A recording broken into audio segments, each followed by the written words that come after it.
আজকে একটা ছোট গল্প আপনাদের সাথে শেয়ার করি। গল্পটা আপনাদের সবার খুব ভালো লাগবে। গল্পটা হলো বৃন্দাবনের যমুনা নামে এক বৃদ্ধার সাথে ভগবান শ্রীকৃষ্ণের। অনেক দিন আগেকার কথা। বৃন্দাবনে যমুনা নামে এক বৃদ্ধা ছিল। সে ছিল নিঃস্ব গরিব, কিন্তু তার কাছে ছিল ভগবানের জন্য নিঃস্বার্থ ভালোবাসা। তার হাতে সবসময় একটা মাটির কৃষ্ণ ঠাকুর থাকতো। সে সেটাকে নিয়েই সারা বৃন্দাবন ঘুরে ঘুরে বেড়াতো, আর এদিক সেদিক ভিক্ষা করে কিছু খেত। একদিন বৃন্দাবনে রাজপথে ঘুরতে ঘুরতেই তার কানে এলো যে রাজার রাজদরবারে ঘোষণা হচ্ছে রাজার মহলের ভিতরে একটা বড় কৃষ্ণ ঠাকুর আছে। তার জন্য কে সবচেয়ে দামি এবং সুন্দর মুকুট আনতে পারেন, তাহলে তার জন্য পুরস্কার আছে। তখন বৃদ্ধা যমুনা ভাবল যে আমার হাতেও তো ভগবান কৃষ্ণ আছে, তাহলে আমার কৃষ্ণকে আমি কিভাবে সাজাবো। আমার কৃষ্ণের জন্য আমি একটা মুকুট করব, আর রাজ্যে যে রাজার মহলের ভিতরে যে ভগবান কৃষ্ণ আছে তার জন্য একটা মুকুট করব। সে মনে মনে ভাবলো, কিন্তু তার কাছে তো কিছুই ছিল না, না ছিল পয়সা যে সে একটা সুন্দর জিনিস কিনতে পারবে, কিছুই ছিল না। সে মনে মনে ভাবতে লাগলো যে কি করা যায়, ভগবানকে কিভাবে সুন্দর মুকুট বানানো যায়। ভাবতে ভাবতেই সে দেখতে পেল রাস্তার ধারে একটা নীল অপরাজিতা ফুল। ফুলটা এত সুন্দর লাগছিল, ভগবান যেন সে স্বয়ংই ভগবান কৃষ্ণের এক রূপ। তো সে অনেকগুলো নীল অপরাজিতা ফুল বাড়িতে তুলে আনলো।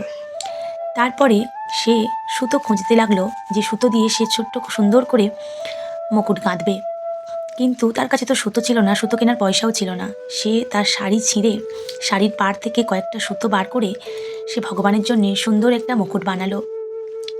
তারপরে সে সেই মুকুটটা নিয়ে রাজদরবারে গেল।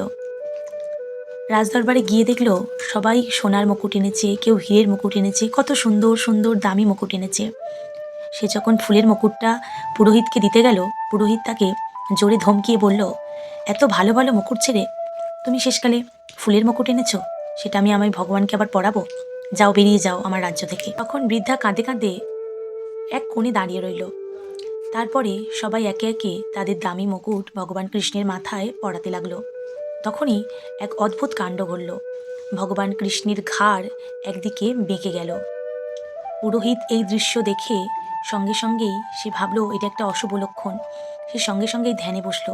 ধ্যানে বসে ভগবান শ্রীকৃষ্ণ স্বয়ং তাকে বললেন যে এই সোনার হীরের মুকুটে আমার ঘাড় ভেঙে যাচ্ছে, আমি আমি ঘাড় সোজা করতে পারছি না, প্রচণ্ড ভারী লাগছে। আমাকে তুই ওই বৃদ্ধা যমুনার ওই ফুলের মুকুট পরা, তবেই আমার ঘাড় সোজা হবে।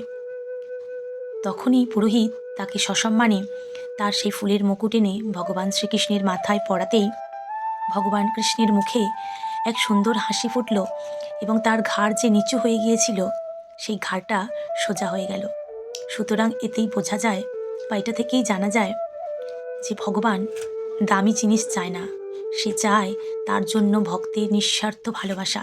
সে গরিব হোক, তার কাছে কিছু নাই থাকুক, কিন্তু সে যেন তার গোবিন্দকে নিঃস্বার্থভাবে ভালোবাসে। রাধে রাধে।